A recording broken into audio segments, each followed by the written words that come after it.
Welcome to the Simplify Your Life podcast. It's Coach Simona, and I'm glad you decided to tune in.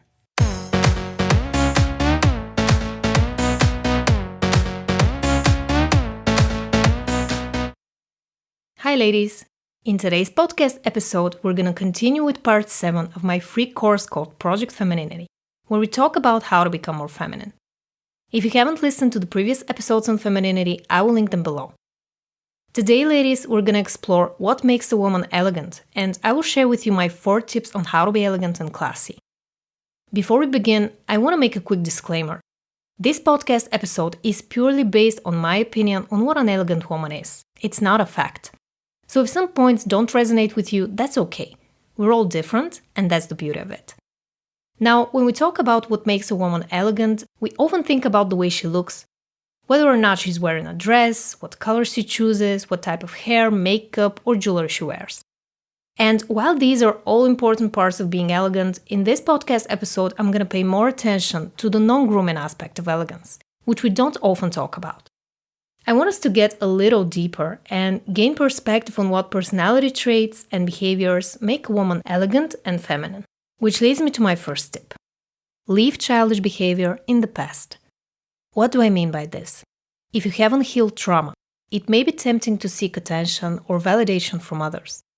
You may be addicted to drama, creating it out of nowhere, or having constant arguments over minor things. If you want to be an elegant woman, you need to act like an adult. It's important to take responsibility for your actions and stop apologizing for your choices. An elegant woman knows it's okay to make mistakes and is not afraid to own up to them. An elegant woman knows how to make things right when she has to, and she's not afraid to stand up for herself instead of letting others walk all over her. One of my biggest problems throughout my 20s was that I felt like a child in a woman's body. I looked mature on the outside, but I was emotionally underdeveloped on the inside. I was constantly looking for happiness outside of myself. Fast forward to today, I've taught myself and hundreds of other women how to understand themselves better, become more confident, and live an unapologetic life by claiming back their femininity.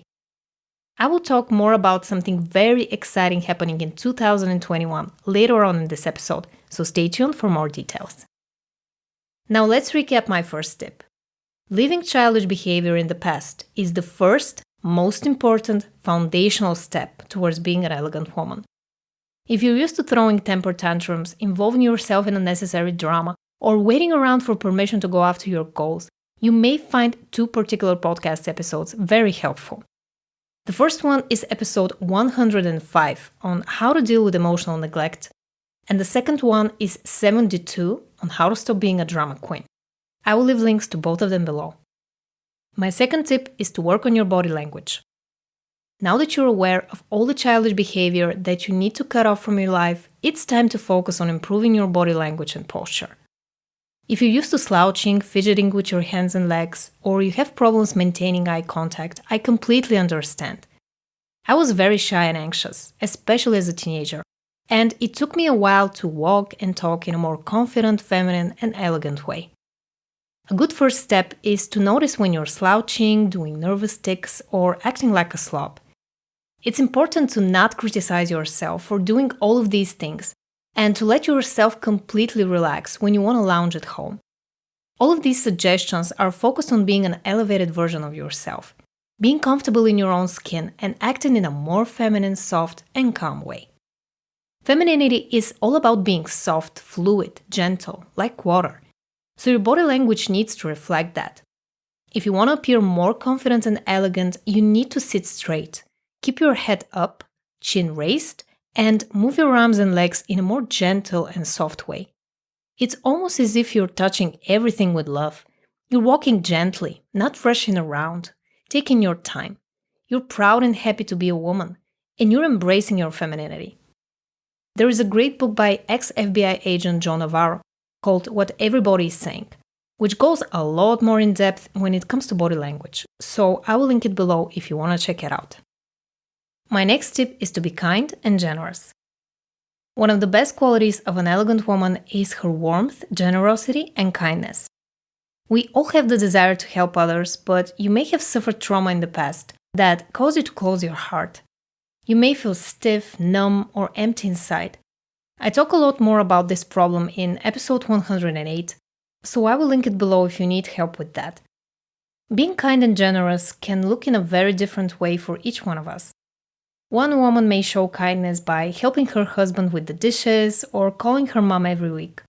Another woman may show kindness by donating to charities that she cares about. If you're wondering where to start, I suggest doing something kind for yourself and for someone else every day. Make a note or set a reminder on your phone to do something kind first for yourself and then for someone else. It's important to remember that we can't pour from an empty cup, so if you don't take care of yourself first, it would be much harder to genuinely help others. Tip number 4 is to quit talking about people behind their back.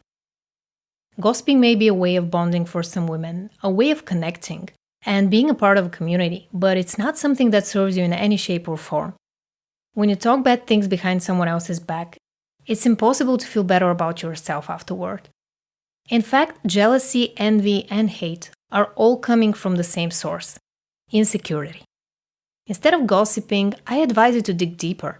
Take a step back and ask yourself some introspective questions, such as, what about this person rubs me the wrong way? Why do they annoy me so much? Does this have something to do with someone else from my past?